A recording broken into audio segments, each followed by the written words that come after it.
The storm hit suddenly, a raging beast against the old cabin walls. Wind howled, rain lashed down, a symphony of fury. The single oil lamp flickered, then died, plunging Thomas into absolute darkness.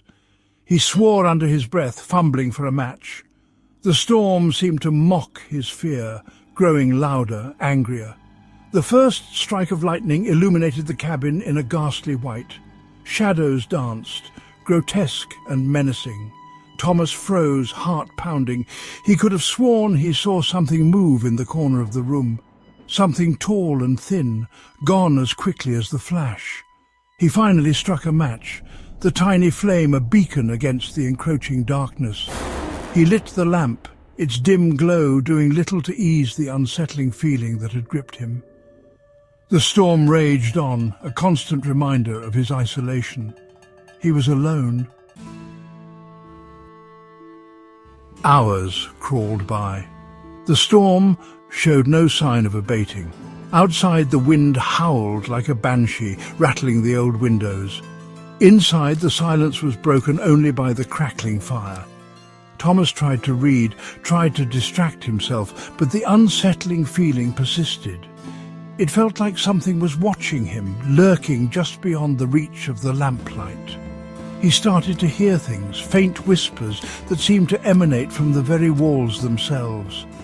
At first, he dismissed them as the wind playing tricks on his mind, but the whispers grew louder, more insistent. They spoke of darkness, of secrets, of things best left undisturbed. He tried to rationalize the sounds, telling himself it was the old house settling, the wind finding its way through cracks. But deep down, a primal fear took root. His senses felt heightened, every creak of the floorboards, every rustle of leaves outside the window, sending a jolt of terror through him. Sleep, when it finally came, was a fitful thing plagued by nightmares. He woke with a gasp, drenched in a cold sweat. The storm had subsided, leaving an eerie silence in its wake.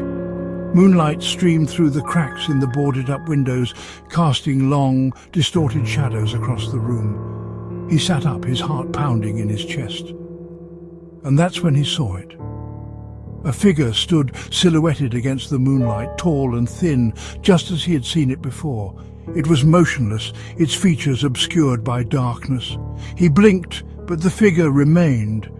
Terror rooted him to the spot. He couldn't speak, couldn't move, could only stare in horrified fascination. The figure remained still, a chilling presence that seemed to suck the air from his lungs.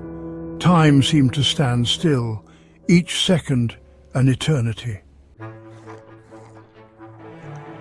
Then, just as suddenly as it appeared, the figure was gone, swallowed by the shadows. Thomas was left in stunned silence, his breath coming in ragged gasps. Had he imagined it? Was his mind playing tricks on him? He wasn't sure what terrified him more, the possibility of the figure being real, or the idea that he was losing his sanity. He rose from the bed, his legs shaky beneath him. He needed to get out of the cabin, get some fresh air, clear his head. He stumbled towards the door, his hand reaching for the latch. As he did, something glinted on the floor, catching his eye. He bent down to pick it up. It was a small silver locket, tarnished with age. He recognized it instantly. It belonged to his grandfather, the previous owner of the cabin. He had always been told his grandfather died a peaceful death, but the locket told a different story. He spent the rest of the night searching the cabin, desperate for an explanation, a clue, anything that could make sense of the terrifying events. Finally, in the dead of night, he discovered a hidden compartment beneath the floorboards.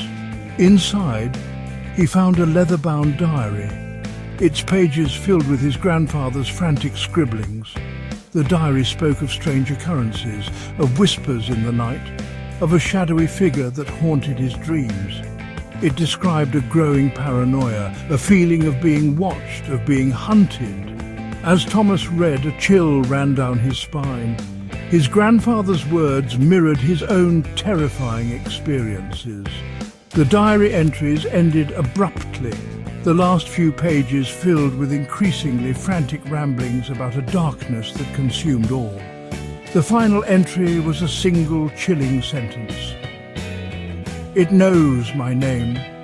The words were scrawled across the page, the ink smeared as if written in a moment of sheer terror. Dawn broke, casting a pale light over the cabin. Thomas sat on the floor, the diary clutched in his hand. He felt drained, emptied of all hope. His grandfather's words confirmed his worst fears. He wasn't imagining things, he wasn't going mad. There was something here, something evil. He stumbled to the window, desperate for the reassurance of daylight. But as he looked out at the world, a blood-curdling scream escaped his lips. Pressed against the glass, staring in at him with hollow, lifeless eyes, was a face. The face from his nightmares, the face of his grandfather. He staggered back, his blood turning to ice.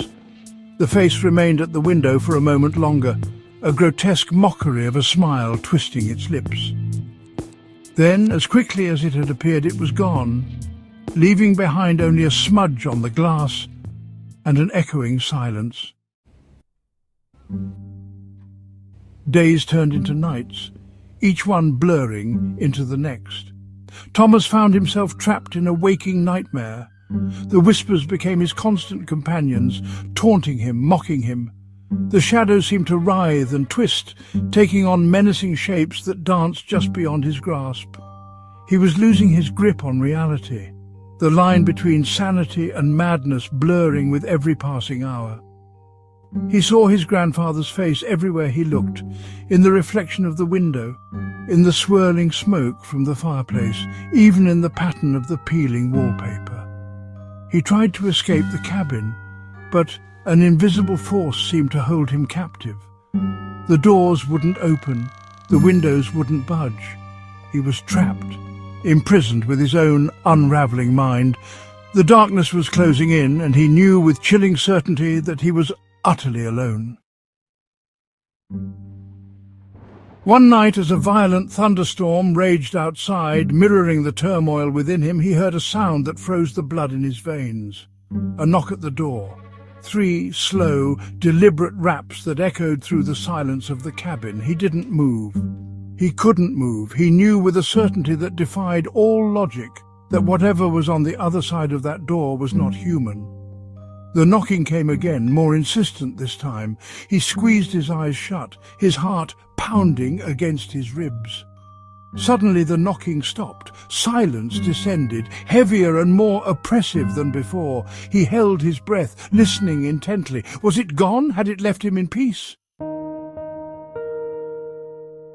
Then he heard it. A whisper, close to his ear, so soft he almost mistook it for the wind. "Thomas!" it hissed, his name a sibilant caress that sent shivers down his spine. "Don't you want to see your grandfather?" He opened his eyes, his pupils dilated with terror. Standing before him, bathed in the eerie glow of the lightning, was the shadowy figure. This time he could see its face. It was his own, twisted into a grotesque mockery of a smile.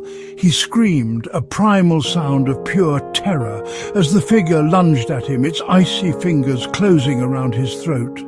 The darkness swallowed him whole, dragging him down into an abyss of madness from which there was no escape. And as he took his last breath, he realized the horrifying truth. The nightmare was just beginning.